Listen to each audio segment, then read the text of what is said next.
the Baen Free Radio Hour.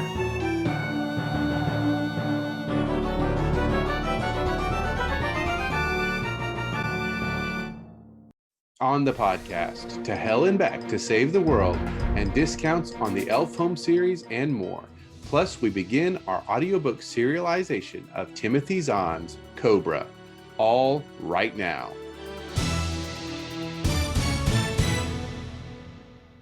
Welcome to the Baen Free Radio Hour. It's a pleasure to have you along. I am Baen Associate Editor and your podcast host, David Afsharirad. This week, Tim Akers sat down with Griffin Barber to discuss Akers' new novel in the Night Watch series, Valhellions. In the series debut, Jonathan Rast joined up with a secret organization known as Night Watch, aka the people who keep us normal folk safe from supernatural baddies. In Valhellions, he and his team will have to go to even greater lengths to save the world, including Minnesota. But first, the news.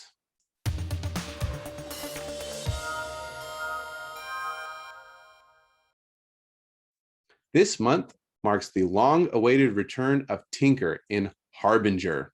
To celebrate, we're offering discounts on all Win Spencer backlist titles.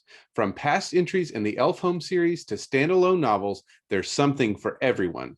From now until the end of April, get $1 off all Win Spencer ebook backlist titles. And don't forget to pick up the latest entry in the Elf Home series, Harbinger, while you're at it. Sale ends April 30th, 2022, and these discounts are good wherever Baen ebooks are sold. And that's it for the news.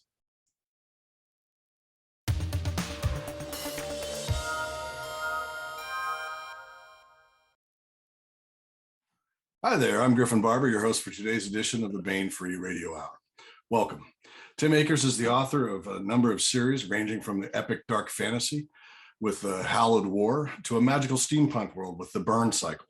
He's gone on to a more urban fantasy setting with his first novel in a new series, Night Watch, which he immediately followed up for his fans with Valhellions, also from Baen Books.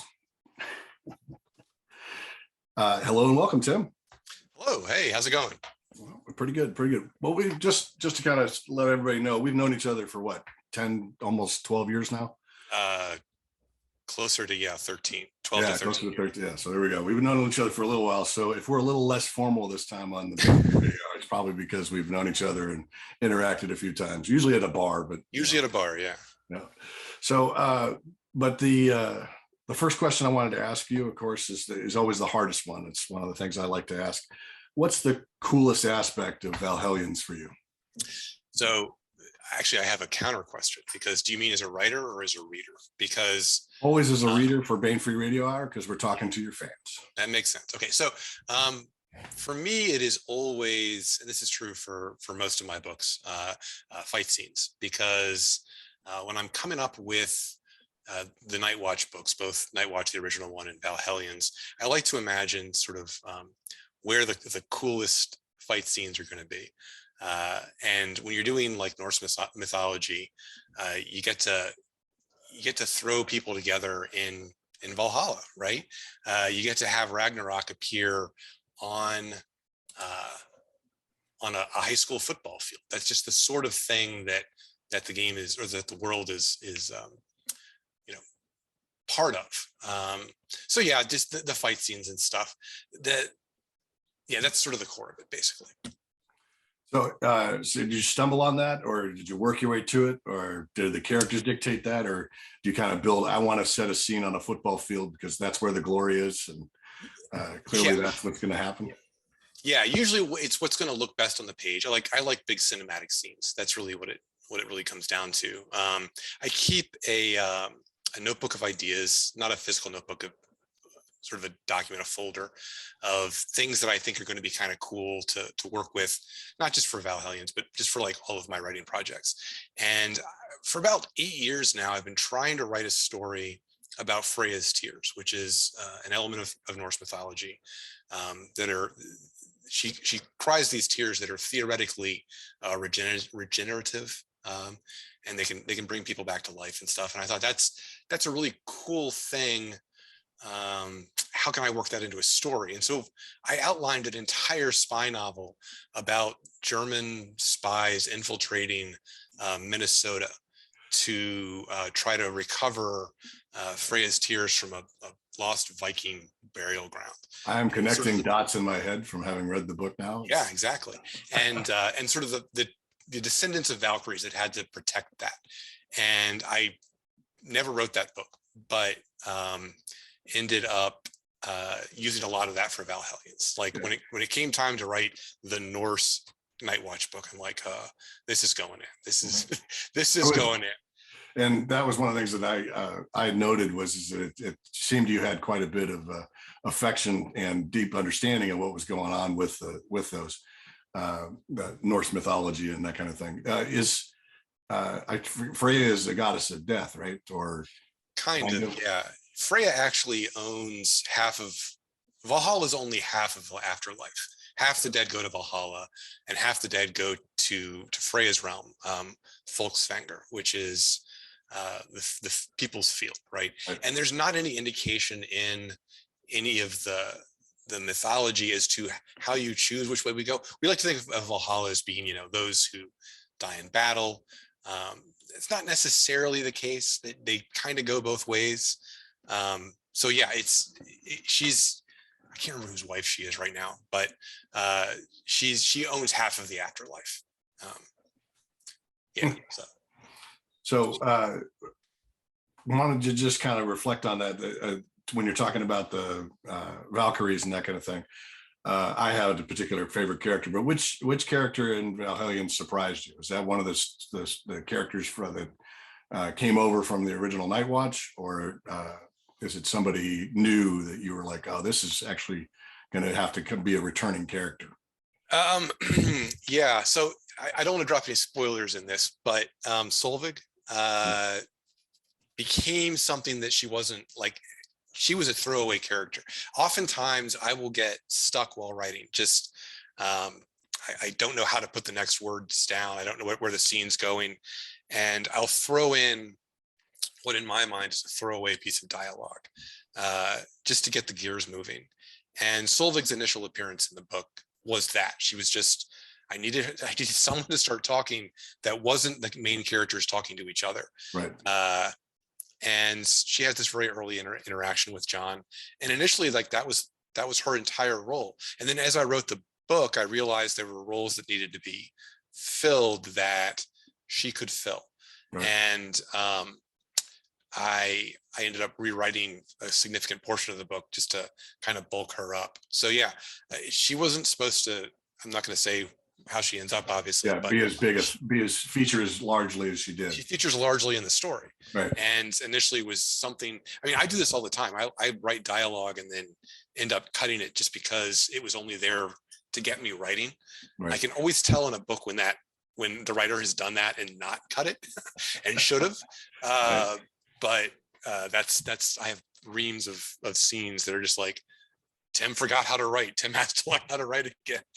And so this dialogue comes up, and that was Solveig's origin. So. Yeah, well, and that's a better solution than many people have, where it's just kind of like this white room where they're discussing what's going to happen next and what's not going to happen, because they have to talk about it, because otherwise you're just feeding them all the information, right?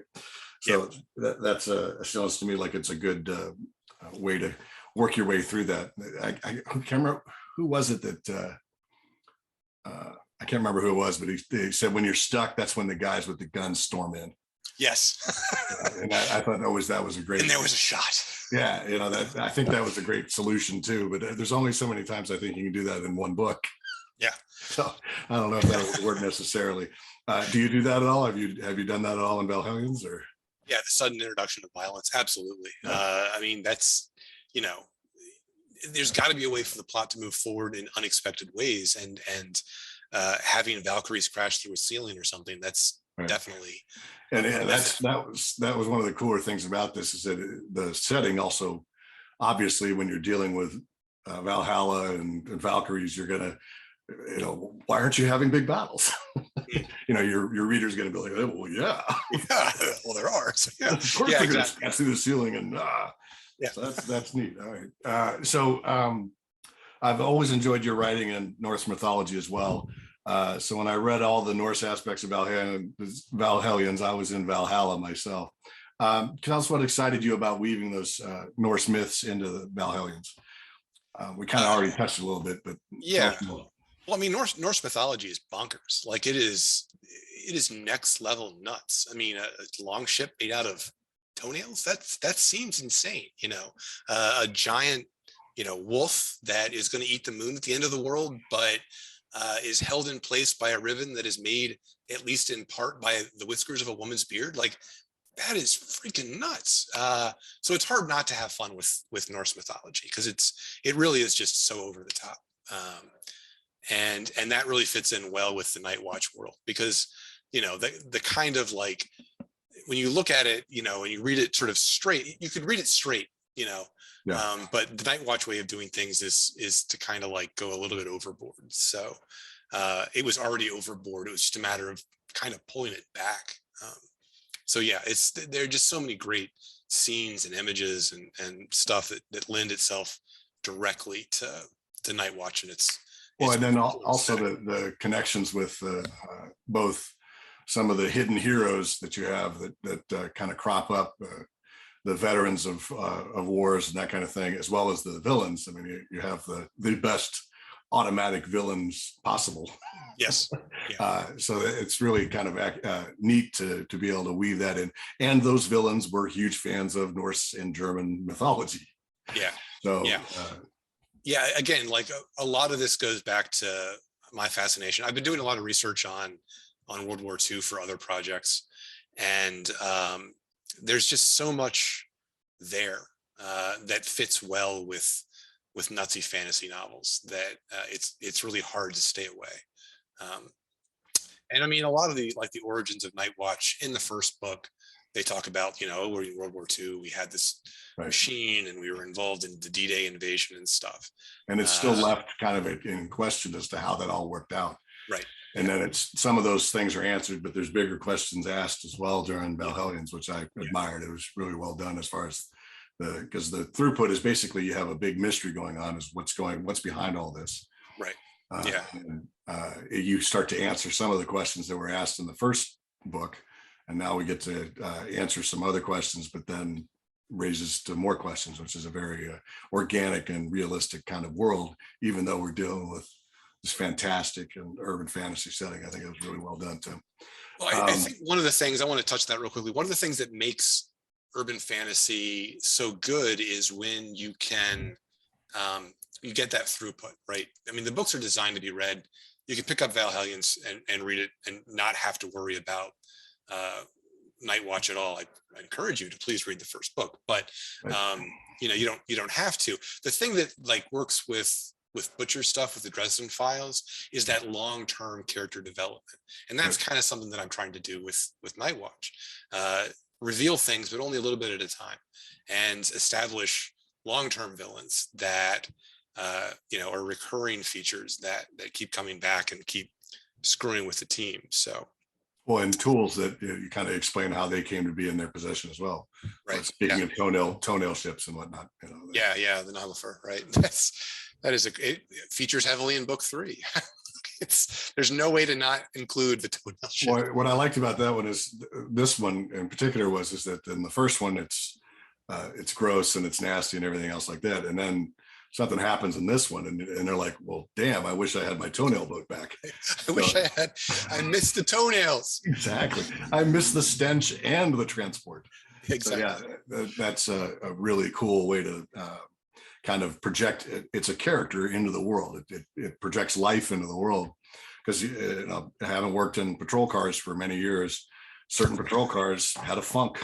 Yeah, I imagine. But they were also either actually more powerful or they had no power, depending on how old they were, if they'd blown a cylinder, that kind of stuff. So I really admired that kind of world building intrinsic to it. So, and I don't imagine that the Norse, well, maybe they did the Norse describe it as being a stank boat too? That it was. They did not. No. Okay. It's a great honor having your toenails included of extrapolating what it must smell like. Right. Yeah. Famunda.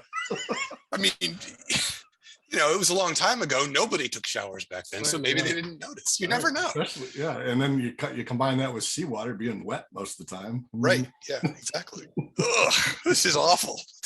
I just ate lunch. All right. Well, I'm here to help everybody out. Again, I'm a big fan of mysteries, and both Night Watch and Valhellions have strong mystery elements, and that no one knows who's behind the big bad. Was the mystery a natural fit for the story itself, or something you saw as an intrinsic part of any urban fantasy title? I don't know that it's an intrinsic part of urban fantasy. I do think that it lends itself particularly well because you always have a small group of people trying to figure out something non-epic, right? I mean, it's epic still, it's Ragnarok, but you're not marshaling armies, and you're not taking the One Ring and going to Mount Doom or anything. The thing that makes urban fantasy interesting is this combination of the real world and the fantastic, or the really sort of awe-inspiring fantastic elements occurring on a street corner or in a Volvo. And that's, on a football field. Yeah. Or a football field. Right. Yeah. I mean, the end of this book, Ragnarok, does in fact occur in the middle of a high school football field. And in the first book, the original fight occurred on the soccer field. I might have something against sports. I don't know. I'm gonna have to examine that. Yeah, exactly. I don't know. Yeah. So anyway, the point is, like, I don't know that it's intrinsic to it, but I do think it really fits well, especially with the system. Like, the team's job is to keep people out of the real world. And so you got to figure out who your villain is and what they're trying to do and why they're trying to do it and how they're trying to do it. And then how the team is going to figure out about it and what steps they're going to take to resolve it. Right. So yeah, mystery does kind of like lend itself to it. Plus, during the pandemic, I watched a lot of mystery. Like we got an account to Acorn TV, which is a bunch of British, Australian, and Scottish and Welsh. Yeah. And the Welsh make amazing mystery movies. I don't know or shows. I don't know what it is about Wales, but they do the mystery thing really well. Yeah, it's funny that because if you were to believe everything that's ever been put out in as far as police officers are concerned, you'd think that we were all always handling all sorts of murders, and it's all high speed, low drag stuff instead of just like a grind. And if you were to believe the British BBC presentation of any English village, it's a murder a week. Yeah, I know.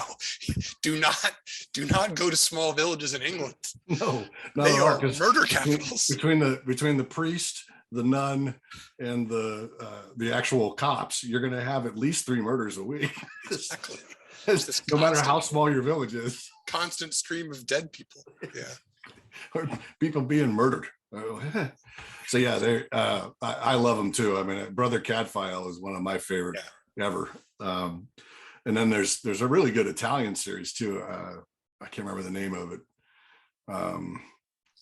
But it's set in Sicily, and my wife used to live there, so they have that kind of thing going. And it's a little bit better because it's like kind of most of the island, and then there's the mafia angles on everything as well. Oh yeah. But it's getting off of that for a moment and kind of returning to Sicily, because it was a major battlefield of World War II. I really like the veteran zombies, and one in particular, but Percy. Without going too deep into spoiler land, what inspired that? So it's a combination of 2 things. Like I said earlier, I've been doing a lot of research on World War II stuff for other projects, and I don't know, I'm an idiot American, and so like I had not really done a lot of reading of stuff before the American intervention, before US got involved. And so reading about like Dunkirk, like in detail, not just I'm aware of what Dunkirk is, but like sitting down and reading the whole history of that, and like the Winter War and all the stuff that went on in Norway and the Ministry of Ungentlemanly Warfare. It just sort of, it fascinated me, and I wanted to include some of that in the book. The other elements, and this is less noble, was P.G. Wodehouse. When other people's parents and fathers were reading to them regular, normal human bedtime stories. My dad was reading to me P.G. Wodehouse, like in its entirety, since I was a little kid, like before I could even begin to understand what was going on. So, now like, I understand some of the, oh yeah. yeah, I know. There's a trail you can follow in my history as to how I ended up the way I am. But so like Jeeves and Wooster and Blandings and all of that is that's part of my history. I got into all of that before Monty Python was even a thing. And so a lot of that, like that kind of humor and stuff, figures into Night Watch in general. But I really wanted to bring, you know, the very British zombie into the game and just sort of play around with. I keep saying game, I mean book. You know what I'm talking about. Yeah, interchangeable. Yeah. In this particular instance, it is the game because Yes. they're trying to figure out what's going on and that kind of thing. So, and just as a zombie, it was just one of those special powers of the big bad that's going on, or oh yeah. I needed somebody who was directly related to the Totenschreck. You can see in the cover there that sword. Yep. That is the Totenschreck, the fear of the dead. Yep, right there. That was made by Nazi occultists during World War II, and it's a necromantic sword. It creates zombies. Anybody who dies by that sword comes back to life, and it got deployed during the Battle of the Bulge, which is the original story that I sort of worked with, and now it's coming back. So, and that was one of the cooler things I liked in one of your battle scenes was the whole difference between guys who are trying to kill you with a bladed weapon versus guys that are just trying to score a touch. Yeah, that was a really neat way to get inside the heads of the various combatants. Well, and it leads back to there's a lot of HEMA stuff, historical European martial arts in this, and the difference between one of the things that the main character John in the first book has to learn is the difference between. He keeps getting killed. Keeps getting killed, yeah, because he doesn't know how to fight. Actually cut somebody, yeah. Right. Yeah. Cut somebody. You're just a ding point, you know. And I did a very early version of HEMA. Red, black. Yeah, exactly. I did a very early version of HEMA in college. We just made PVC and pipe insulation and duct tape swords and just beat the crap out of each other. And we were playing the game as if we were actually trying to kill each other. And the person who did the best was this girl named Faith, who she just held the sword in front of her and went bunk, bunk, and she just followed you across the field. I'm like, yep. She was playing the game to win. Yeah, she understood the rules, right? Yeah, exactly. So yeah, so in this book, it comes back to just playing for touch again, which leads John kind of prepared. Right. Once he recognizes it. Yeah. So in a similar vein, because I was talking about how I really enjoyed the veteran zombie.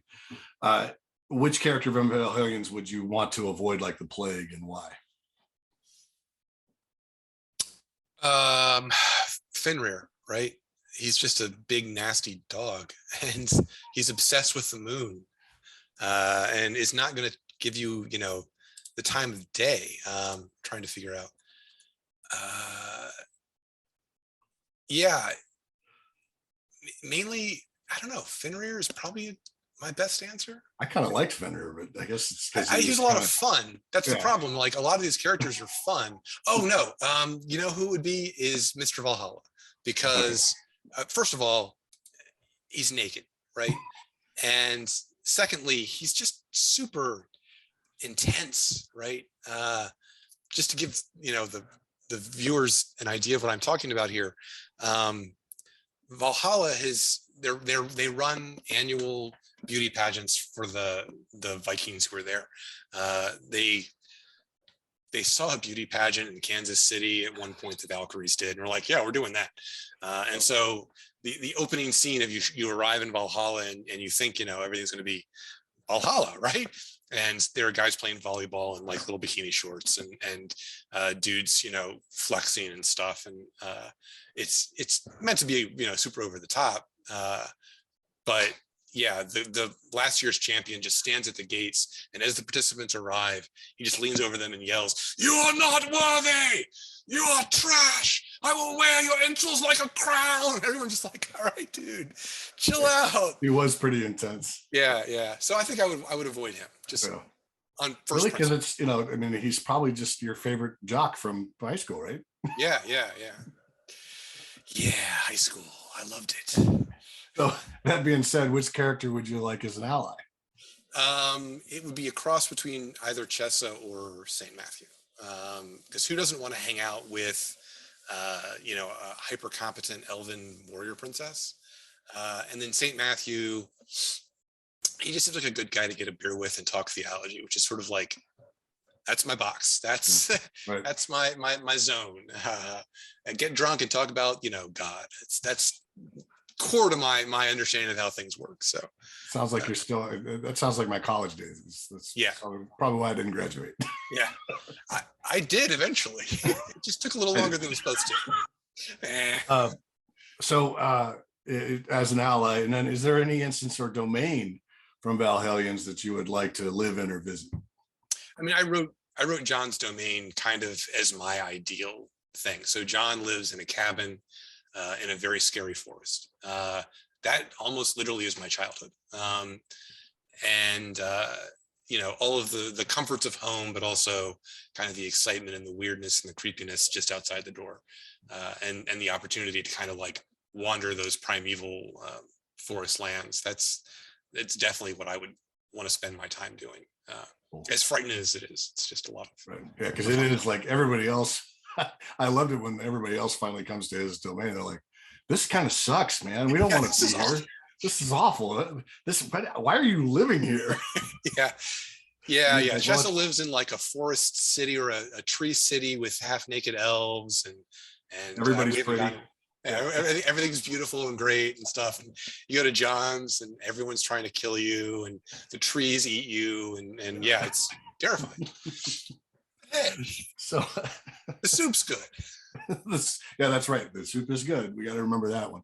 So, and how do you, again, I guess probably from both of them, but where did that come from? That whole, I have to live in the domain to power my magic, that kind of thing. How did that? That fell out of the sky and hit me in the head. It was literally a matter of, I was writing a different book. Like after I finished the last trilogy, I did a pitch sheet for my agent, and we, through mutual discussions, figured out what I was going to write next. And I started working on that. And then one morning I woke up and couldn't get back to sleep and just lay there in bed. And this whole idea of, wouldn't it be cool if, first of all, like fantasy stuff was real. And in order to interact with it, you had to live that medieval life. You had to do red fare for Sirius. And you had to avoid contamination and all this stuff. And just ideas kept rolling through my head of like how it would work and stuff. And I wrote the first draft of Night Watch, I think in like 10 weeks, which is a nutty pace for me. And I mean, we both just lived through the Brandon Sanderson thing where he wrote 5 books in a year without telling anybody. But yeah. I wrote a book in a year without telling anybody. In addition to his other work. Yeah. So, but that was I wrote 1 book in 10 weeks, which is really great for me, and I'm super proud of it. But I did it without telling anybody, and just kind of dropped it on my agent, and he wasn't thrilled with it initially because he was expecting something else. But it eventually. So the basic idea came from that. Just one morning sitting around going, what if Ren Fair was real? What if you were going there and things happened, and you found out that all this time and energy that you spent doing Ren Fair stuff was for a greater purpose. So basically it. Very cool. A little harder question there. I probably should have maybe put that up in the earlier. So moving on from that to a little bit easier stuff. You and I share an interest in old school tabletop role and wargaming, big battles, and the group dynamic of a party of adventurers with all their internal pressures figure prominently in both Night Watch and Valhellions. Was this baked into the idea when it came to you, or was it something that grew out of your work with the stories? The initial idea was focused entirely on Ren Fair stuff, but as I went along, I was incorporating more and more gamer nerd stuff. into it, and it then became, a prominent part of it. We were discussing before we started here, like all of my free time is spent playing World of Warcraft. Like my wife plays, it's what we do with all of our free time. And so it inevitably gets built into it. I think I didn't want it to become sort of this typical gamer becomes this D&D character thing, but I also didn't want to run away from that, because that really is like, it's something I understand really well. D&D is kind of big right now. It wasn't when I was a kid, but it's having a moment. When we were a kid, when we were kids, we were kids, right? Yeah, it was a big thing for certain kids, right? Yeah, it was. Everybody else were my social life doing some other I had no social life. But, so yeah, I didn't want to run away from that, but I didn't want it to sort of become a little too overwhelming. So I definitely. It was definitely part of it, going in, especially like as I built Night Watch itself. I'm like, well, we got to have a tank, we got to have 2 DPS, we got to have a healer. So what are those characters going to be, in the game or in the book? Again, the game, yeah. So that sort of when John. Do we unpack those statements or those names for the? Oh yeah, sure. So a typical gaming group has 3 roles. There's the DPS, the damage per second, the rogues and warriors and mages, all the guys whose job it is to throw damage at the enemy. You have to have a healer, which unfortunately in like D&D is the most boring role, and in traditional video games is one of the more complicated roles, one of the more fun roles, I think. And then a tank, the guy whose job it is to absorb the damage, to distract the enemies and stuff. And so when John starts this journey, he thinks he's going to be one of the sword wielding hero guys. Well, that's where all the glory is in DPS, right? All the glory is in the warriors and the mages, and it's all the really impressive stuff. And John gets stuck as the tank, which is not glorious. It's just standing around getting punched in the face and being like, no, I'm good. It's fine. Hit me again, you idiot, kind of stuff. And so sort of having to overcome his disappointment with that. He gets the super magical world, but also he's the most boring of all of the roles, is, part of his thing. But yeah. So it's interesting too because the one thing you did with Matthew especially is you made him anything but boring. He pretty much fascinates the heck out of me every time. Every scene he's in, he tends to steal it because he's so kind of like, I'm a good guy, it's good natured, and but he's he literally is like the sun.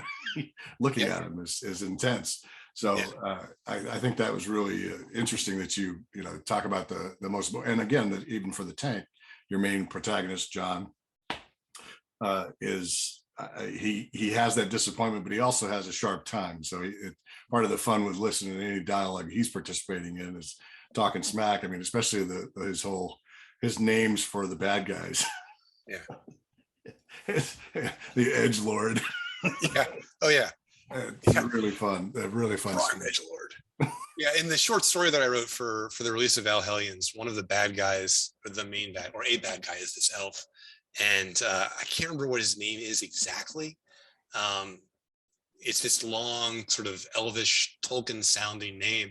And John's like, Jelly Dandelion? Like, that's your name? That's awesome. And that's very also, I don't want, it's very American. Like, it's like, I can't understand what it is your name is, so I'm just going to assign you a name. Right. That kind of sounds a little bit to me like it. And also I get to mock you while I do it. So, well, yeah, the sword in this thing is called the Totenschreck. It's like tater tots. Yeah. And he kind of settles on a name after a few encounters with it and finally goes with that. That's one of the things I really appreciated about that aspect of the story is the fact that he knows he's got this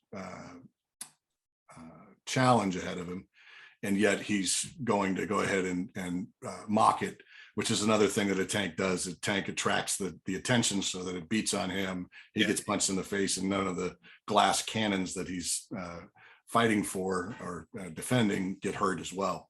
Yeah. His magical ability really is just pissing the other guy off. Yeah, and it's not necessarily even magical. It's just what the words that are coming out of his mouth. Right, exactly. Quite cool. So, and on a personal hope note, dare I hope that there might be a Night Watch or Valhellions game somewhere on the horizon? So I will say that I would love to do like a D&D or similar setting for it, but the magic system is so different and stuff. It would be a little challenging. That I often do gamify my writing. Like I have a system that I'm working on right now that I've informally called Sword Mage. And I wrote the game first, because I guess the viewers may not know this, but most of my early writing and ongoing writing has been in the tabletop role-playing game industry. My first credits were in the 90s with White Wolf Game Studios. Yeah. And so game design and stuff is just kind of my native language. And so it helps me to understand a world better if I can imagine the game that would be set in that world in some way. So yeah, I've absolutely done that with Night Watch and Valhellions. I've not formalized anything. I'd love to. If there's demand for it, I would do it tomorrow. But it's a matter of like what I have time to do, really. Yeah. But yeah, I would love to license it or just design it myself and have it be a thing. I have a lot of problems with 5e. The big problem is that 5e is like the lingua franca. It's the common tongue of gaming right now, and it's really hard to write a system that's not that. I know you play Warhammer Fantasy, which is a great system. But if I were to walk down to my local game store and be like, hey guys, let's play some Warhammer Fantasy, I'd have 30 5e players being like, oh, I don't understand. Right. Yeah. So it's kind of, you almost have to like work down to that level. But anyway. Yeah, no, and the reason why I brought it up is because knowing that you worked for White Wolf back in the day, and their mage game had that whole reality is going to bite you in the butt if you're doing things you shouldn't do that in front of a lot of people. The worse the kind of thing is, which is kind of similar to what's goes on with Night Watch as far as when the other comes into our world. Yeah, I won't say I stole that, but I am familiar with that mechanic. But it's, also it's very different as far as like, because your protagonists are not, they're not in this world and doing stuff, they're of this other world is where their power comes from, where they're actually able to do it. So yeah, I dig it. I think that's really cool. I'm also pretty proud of myself as a reader for having noted that, but and a lifelong gamer too. All right. So is there anything else you wanted to talk about within Valhellions that you think I missed, or that you wanted to just brag a little bit about?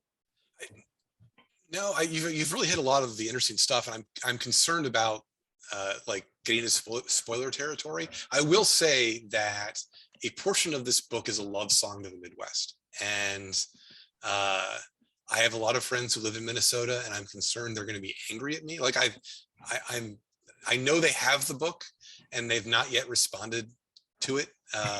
And so I'm nervous as to like how because I always make fun of the things that I love. Right. And so at one point they, as you know, go to Minnesota and do stuff there. And I make a lot of, Midwestern jokes. I'm curious if like they even make sense to people who have not been to Minnesota. I mean, I having been there, I can't certify whether or not it's going to be accurate or not.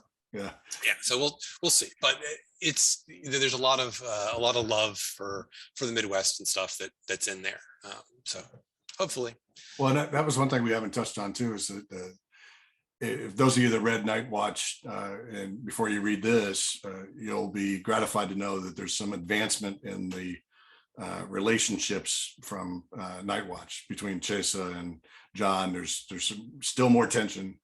But there's also like a pretty big step that they go over, a threshold that they go over that haven't accurately been able to assess, and they still don't get to assess it in Valhellions. So I'm hoping in the 3rd, 4th, 5th, 6th books, we're still going to get more of that dynamic. Yeah. Their dynamic is a significant portion of. Originally, like, Chessa wasn't in book 1. I wrote her back in after I had written about half the book, and like, everything's too easy for him. It needs to be significantly more awkward. How do I do that? Oh, I'll add an ex-girlfriend. That's perfect. Ex-girlfriend witness of all the stuff that's going on. Yeah, perfect. Yeah, exactly. And so that was a big part of the development of the world and the ongoing development of the world. The notes for book 3 include a lot of what's up with John and Chessa. And how that is advancing and not advancing, and what steps they take forward and backward, and all that kind of stuff. So it's not a love story, but it's still a kissing book. That's why I call it a relationship. Right, exactly. Because it's also true with the new DPS. I'm drawing a blank on his name right now, but Gregory DeHote. Yes, Gregory, who is John's just like not really liking him very much at all. Throughout the book, but especially at the beginning of the book. Oh yeah. There's a lot. So there's I don't want to say too much about book 3, but for reasons that are clear in the book, the 3 of them end up stuck together for a significant portion of the book. Yeah. And that's sort of the development of their friendships, relationships, and animosities ongoing. So. And we touched a little bit on it, but is that an urban fantasy kind of trope thing, or is that more just like, you wanted to kind of get at these characters and what they would do in these circumstances? I think it's more of a character thing. I just wanted to make John uncomfortable, and this is a great way to do it. Put him in a room with every girl's dream and his ex-girlfriend, and just see how that goes. And just leave him there. And every guy's dream too. I mean, so many guys' dreams as far as the Valkyries are concerned. That kind of thing. So, all right, I get it. Yeah. Things are falling into place again. Right? So, penultimate question: what, aside from the considerable raw entertainment value, do you hope that readers carry with them long after reading Valhellions? So I'm not a didactic writer. I don't want the reader to know that they're learning a lesson when I'm talking to them. I want them to enjoy a story, and if they learn something out of it, that's me being clever or subtle or something, and not clumsy. So I will say the point of John's character is this idea that heroism is more about overcoming fear than it is about not being afraid. Sort of as a blanket statement, I find too many heroes are like highly competent, kind of infallible god men who mow through their foes with little trouble. And it's just, that always frustrates me. And so I wanted to tell a story from the perspective of somebody who might not be cut out to be a hero, but doesn't have a lot of choice about it. It interests me more what ordinary people do when put in difficult and trying situations. Right. So that's John's long-term story arc. I know, like, you never read your own reviews, but I know a lot of people got into Night Watch. Not a lot of people. There were people who got into Night Watch and were like, this guy's, he's a coward. He's an idiot. I don't like this. They wanted more of a, I guess, alpha male kind of guy. And I wanted to write more of a nervous nerd who plays at being a knight and then all of a sudden is, and maybe wasn't ready for that. And so the development of that character is kind of important to the long term. So that's, I guess, if I'm trying to teach anything, it's that heroes are just people who eventually stop believing their own bad press, their own internal bad press, if that makes any sense. Oh yeah, absolutely does.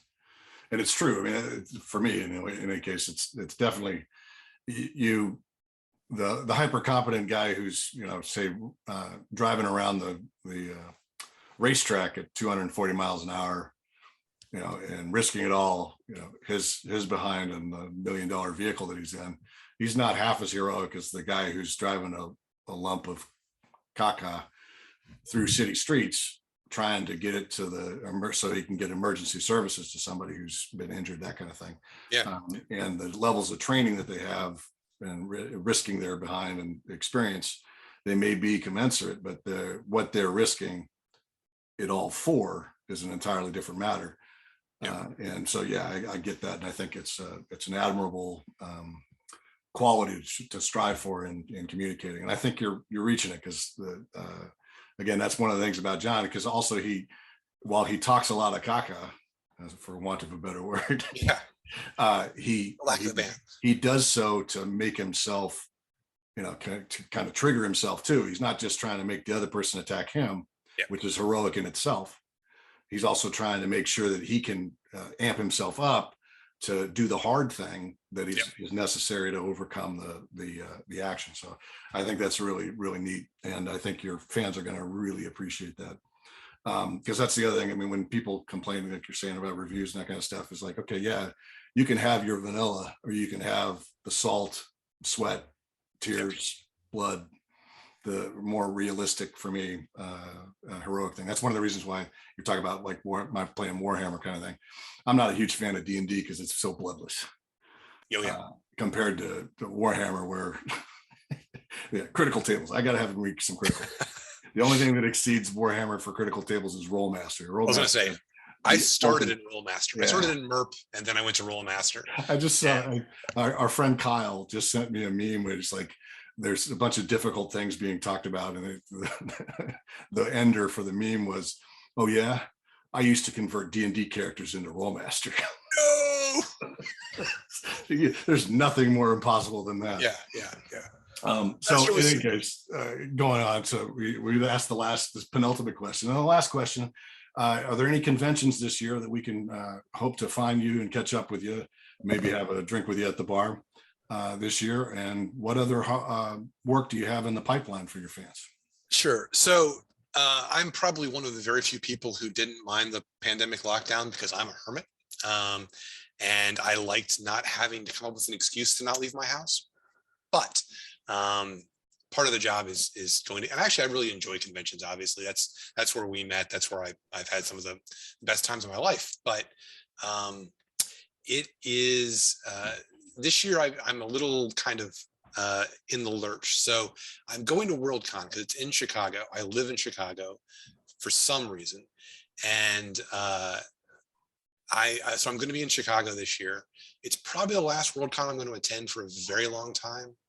I don't want to get into Worldcon stuff, but it's frustrating. Right.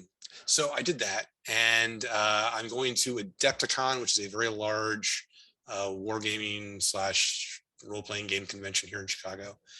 But I'm really just there to do, I've got tournaments and stuff that I'm going to be doing, and to sort of make physical contact with some of the professionals that I work with in the industry.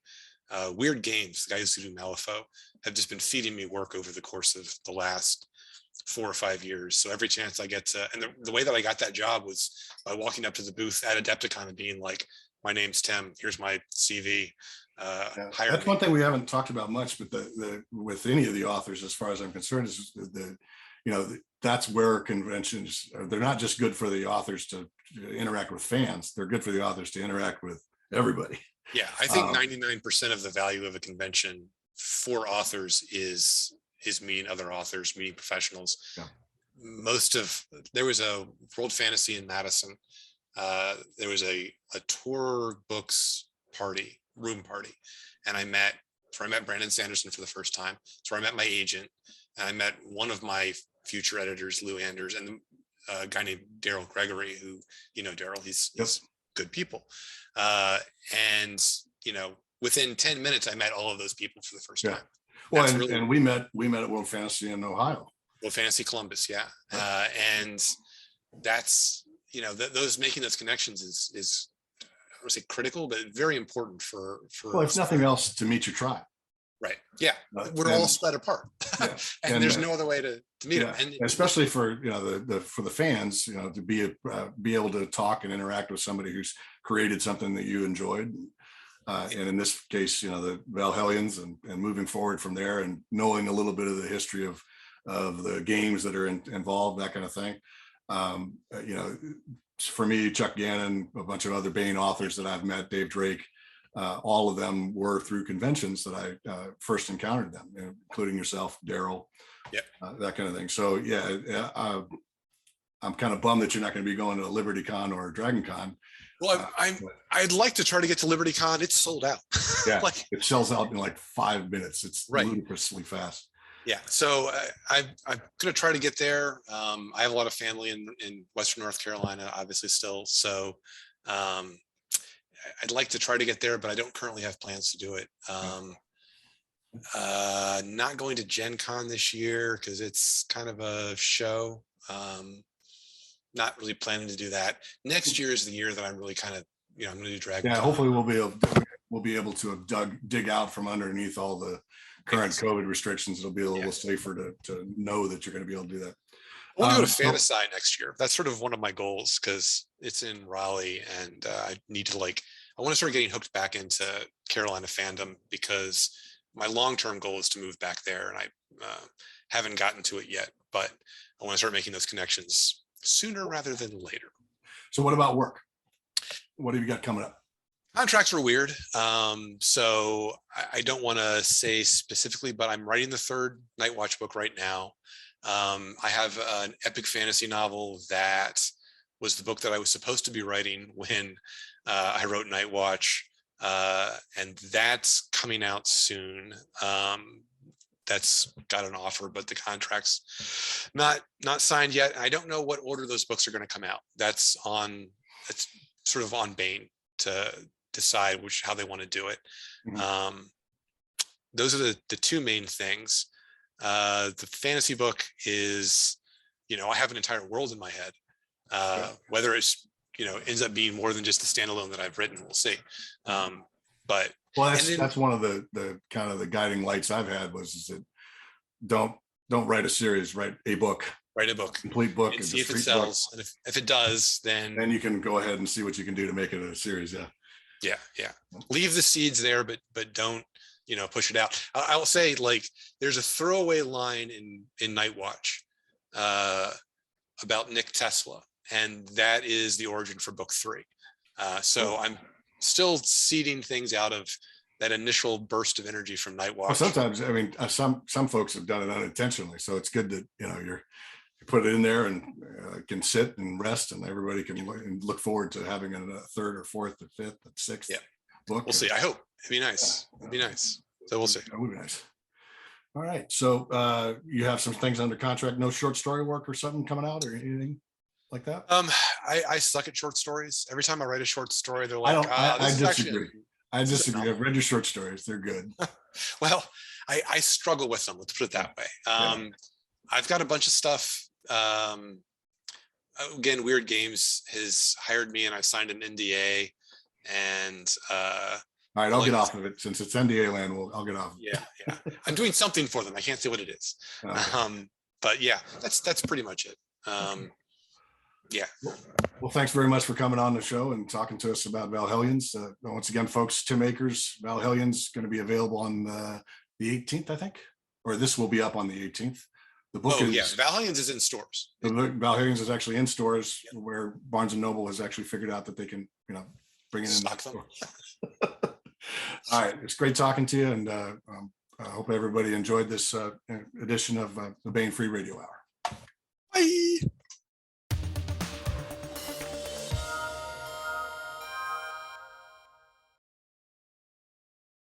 And now we bring you Timothy Zahn's Cobra.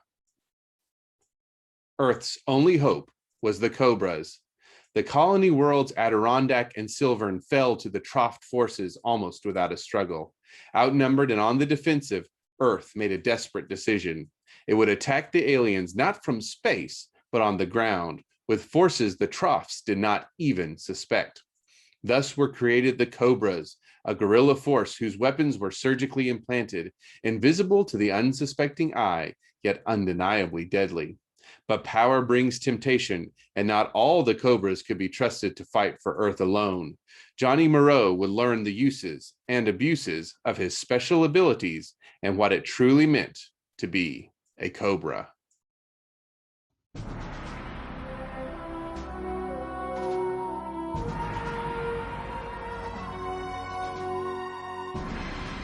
Audible Frontiers presents Cobra, written by Timothy Zahn and narrated by Stefan Rudnicki.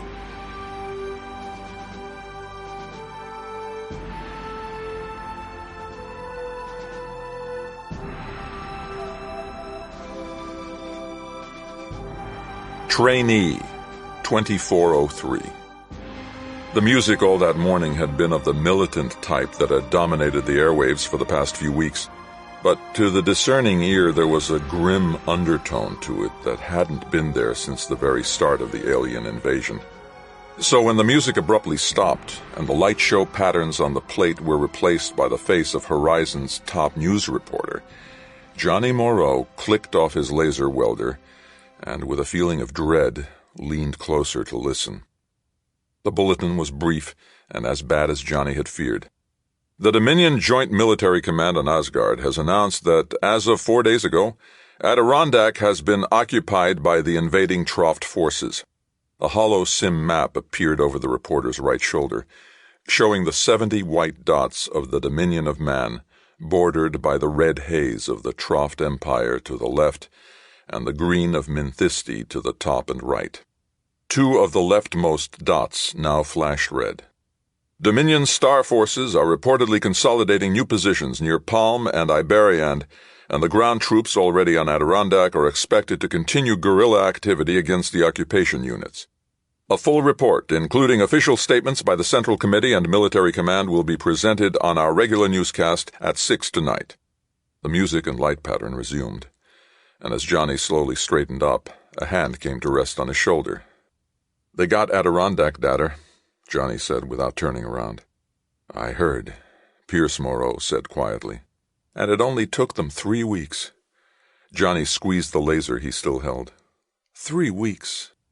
"You can't extrapolate the progress of a war from its first stages," Pierce said, reaching over to take the laser from his son's hand. "The Trofts will learn that controlling a world is considerably more difficult than taking it in the first place. And we were caught by surprise, don't forget. As the star forces call up the reserves and shift to full war status, the Trofts will find it increasingly hard to push them back. I guess we might lose either Palm or Iberiand as well, but I think it'll stop there." Johnny shook his head. There was something unreal about discussing the capture of billions of people as if they were only pawns in some cosmic chess game. "And then what?" he asked, with more bitterness than his father deserved. "How do we get the Trofts off our worlds without killing half the populations in the process? What if they decide to stage a scorched earth withdrawal when they go? Suppose—" Hey, Pierce interrupted, stepping around in front of Johnny and locking eyes with him. "You're getting yourself worked up for no good reason. The war is barely 3 months old, and the Dominion's a long way from being in trouble yet. Really. So put the whole thing out of your mind and get back to work, okay? I need this hood plate finished before you head for home and homework." He held out the laser welder. "Yeah." Johnny accepted the instrument with a sigh and adjusted his decontrast goggles back over his eyes. Leaning back over the half-finished seam, he tried to put the invasion out of his mind. And if his father hadn't made one last comment, he might have succeeded in doing so. Besides, Pierce shrugged as he started back to his own workbench. Whatever's going to happen, there's not a thing in the universe we can do about it from here.